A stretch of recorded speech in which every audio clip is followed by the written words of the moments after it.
Oke, selamat sore Sobat JKN, balik lagi di BPJS On Air, kantor cabang Tapak Tua.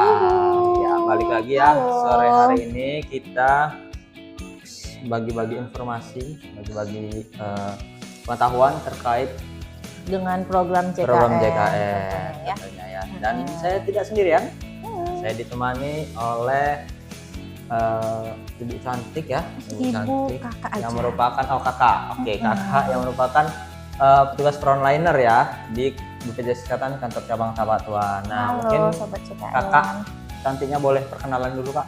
Sobat Oke, pengenalnya. thank you Adik Alex. Perkenalkan, nama saya Fani, saya petugas frontliner di BPJS Kesehatan kantor cabang Tapak Tua. Salam kenal semuanya.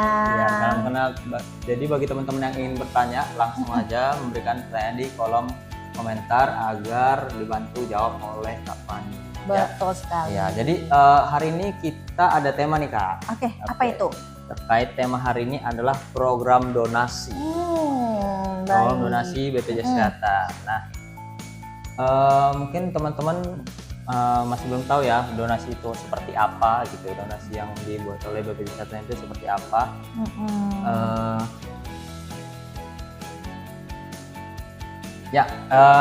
Mungkin di awal kita jelasin dulu tujuannya itu apa ya kak ya. Tujuan dari program donasi ini. Atau kita mulai dari pengertiannya. Nah, program donasi ini adalah inovasi dari BPJS Kesehatan yang melibatkan partisipasi masyarakat secara perorangan atau badan hukum yang bertujuan mewujudkan kepedulian kepada masyarakat di lingkungan melalui pendaftaran dan pembayaran iuran keluarga atau kelompok menjadi peserta jaminan kesehatan. Nah, diharapkan dengan adanya program ini semua pihak dapat berpartisipasi dalam penyelenggaraan program JKN. Betul gitu. sekali. Ya. Dengan membayar iuran tepat waktu tentunya Iya, ya. benar sekali. Nah, sebelum kita menjawab nih kak, boleh kakak bantu jelasin nih ke teman-teman ruang lingkup dari program donasi ini kak. Iya, sebenarnya untuk ruang lingkup sendiri dari program donasi itu ada beberapa hal ya, seperti program donasi ini diperuntukkan bagi setiap orang yang masuk ke dalam kategori kepesertaan pekerja bukan penerima upah atau yang biasa kita sebut dengan peserta mandiri. Kemudian juga setiap orang sebagaimana yang dimaksud diutamakan bagi yang belum terdaftar sebagai peserta dengan mengikut sertakan anggota keluarga yang terdaftar di dalam satu kakak. Kemudian juga pemilihan kelas perawatan bagi peserta yang didaftarkan dan dibayarkan iurannya melalui program donasi harus pada kelas rawat yang sama. Untuk pemilihan kelas donasi yang akan diberikan sepenuhnya disesuaikan dengan kemampuan badan usaha.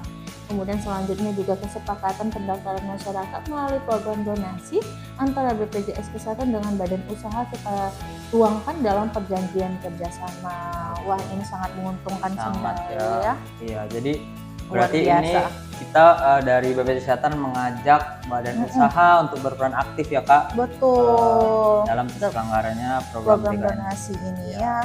Iya seperti. Nah kak, ada pertanyaan lagi nih kak terkait gimana sih tata cara pembayaran dari program donasi ini kak. Mungkin Kak Fani boleh jelasin?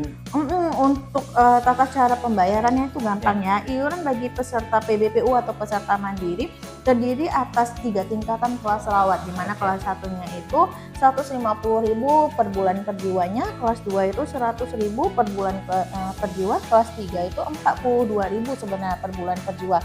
Namun dipotong 7.000 jadi 35.000 harusnya ya per bulan per jiwanya.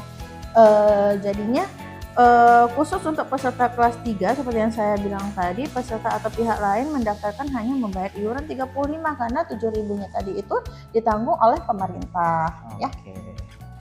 Selanjutnya pembayaran iuran untuk peserta donasi yang didaftarkan secara kolektif dibayarkan per bulan secara auto debit atau secara periodik awal yang disepakati di dalam PKS. Kemudian yang ketiga iuran kelas perawatan untuk seluruh peserta donasi yang didaftarkan secara kolektif adalah pada kelas 3.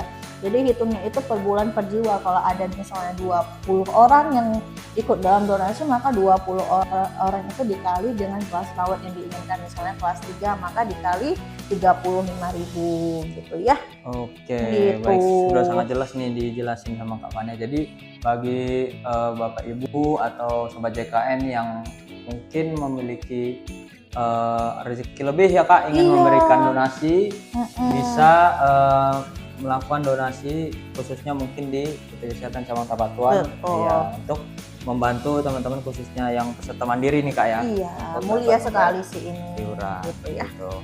Oke, nah mungkin Sobat JKN nih pengen tahu nih Kak, apa sih manfaatnya gitu dari program donasi ini, baik itu dari perusahaan yang memberikan donasi ataupun bagi masyarakat yang menerima donasi gitu ya. Aduh, manfaatnya ini banyak sekali ya. Sebelum kita bukan cuma menjadi pahala juga bagi yang berdonasi, bisa untuk perusahaan atau donatur.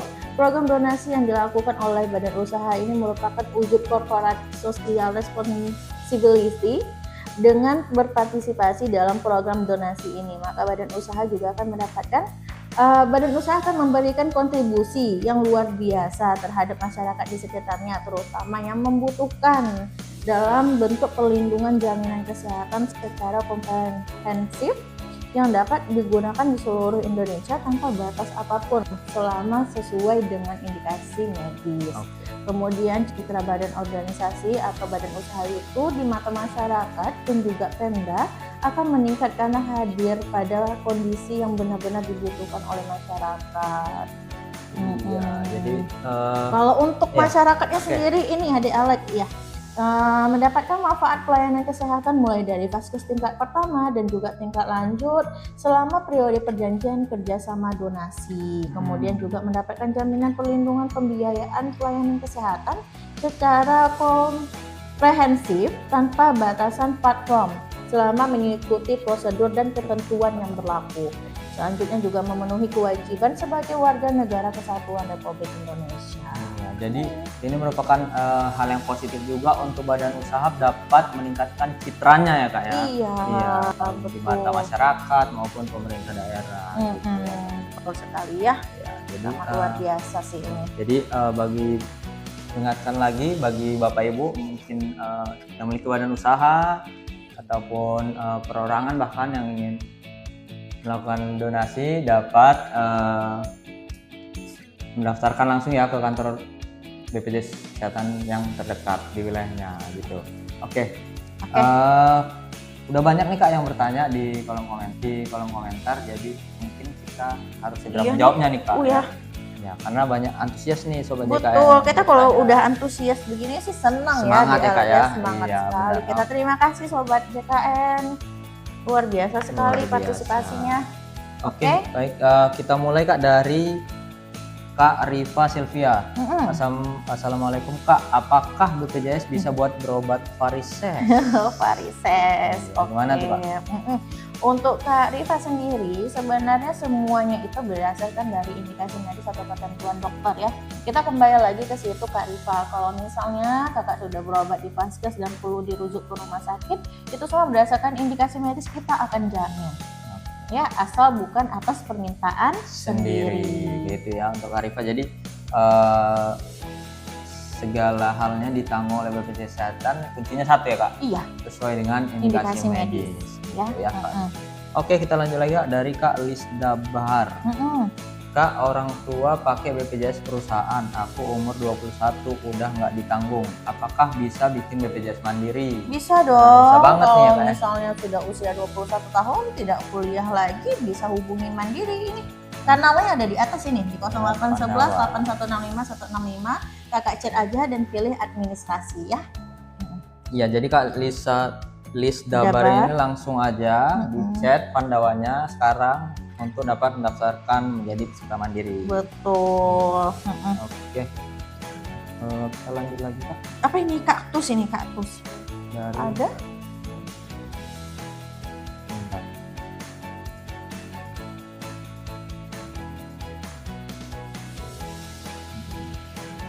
Ya. Dari kaktus nih, nama akunnya Kak, gambar kaktus. Kak, beberapa bulan lalu saya pernah ganti vaskes lewat aplikasi JKN. Kenapa malah jadi nggak aktif dia? Aduh, untuk Kak Kaktus, Iya, ya, Kak Kaktus ya. gitu ya jawabnya ya. Oke.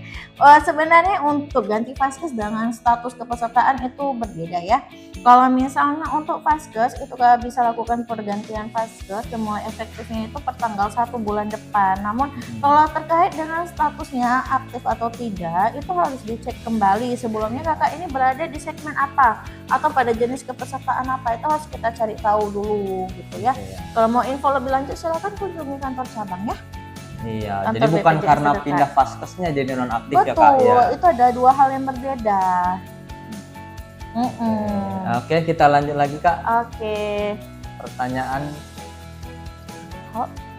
Boleh di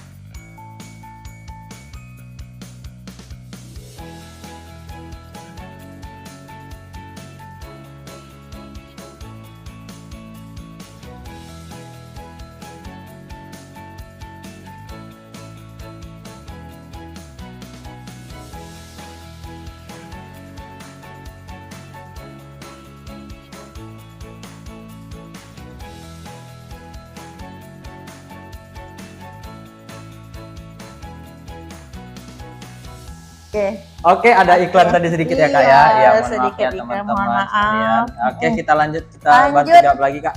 Dari Hilal KJ. Kak mau tanya, kalau sudah punya BPJS daerah terus BPJS JKN-nya harus dinonaktifkan ya?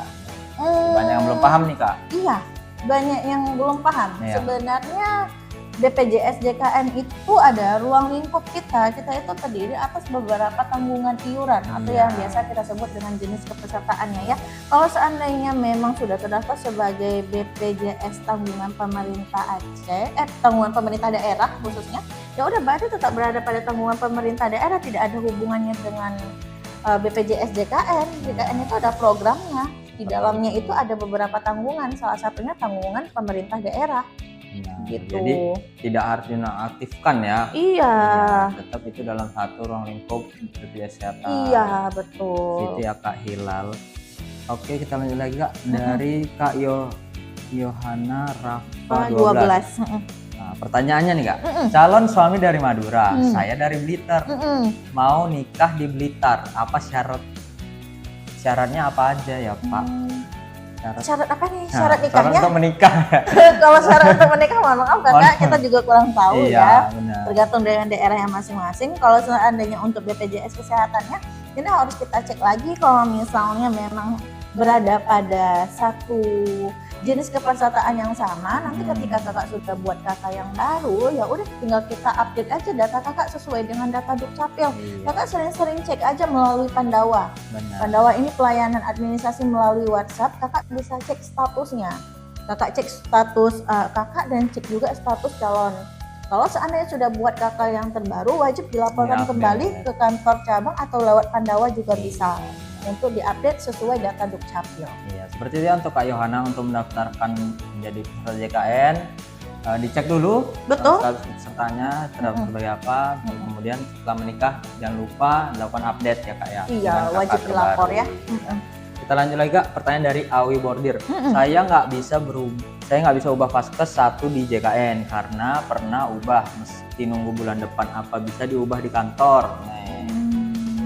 Mana nih Kak? Untuk Vaskes tidak bisa dilakukan perubahan baik itu lewat mobile JKN ataupun datang ke kantor sebelum 3 bulan.